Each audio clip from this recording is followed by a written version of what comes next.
Welcome. My name's Katie Waldegrave. I run Now Teach, and with Lucy set it up nearly 3 years ago, which seems to have gone in a flash.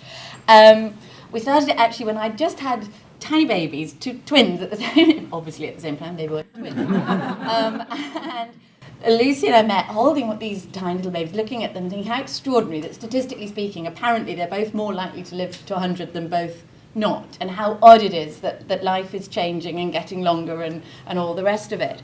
And Lucy, at the age, I hope you don't mind me saying that you were 57 at the time, yeah, was thinking of becoming a teacher, and we talked and thought that there must be, she couldn't really be the only crazy person who thought that at this stage it was the exactly right moment to start all over again and do something new. So on a bit of a wing and a prayer, we launched Now Teach.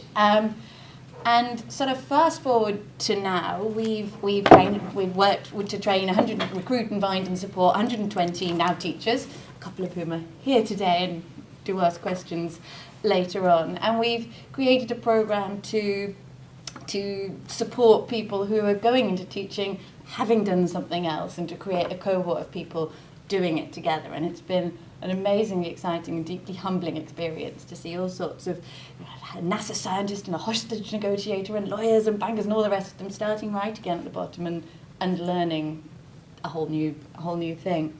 And I guess it feels like there's two things. One, of course, is there's a horrible crisis of teacher recruitment.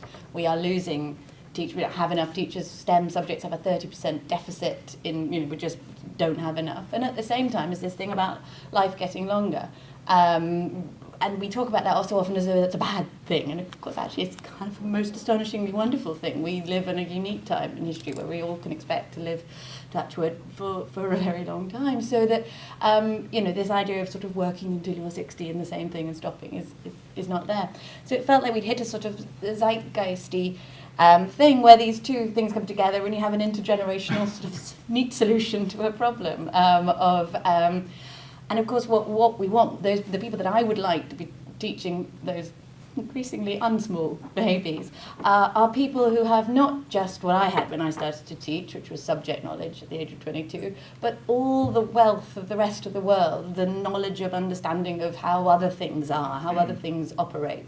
So we put people into schools where they need them most, the schools that most struggle in some ways to recruit teachers, who can bring not only expertise in the subject, and if you are feeling like your subject expertise may be a bit rusty, don't worry, everybody's is, but we can help and support you get there, but also everything else that you've all done. We think we added it up and it is slightly terrifying some to find that we think we got sort of 2,000 or 3,000, I can't remember, it became a bit meaningless, so 3,000 years of experience between our Now Teachers. And there's something astonishing about colliding these two worlds of all these different worlds of work with education that seems to me that on my most optimistic days, I think this will bring about really profound change in the long term as schools and the system also learn not just from the individuals to teacher to student, but also system to system.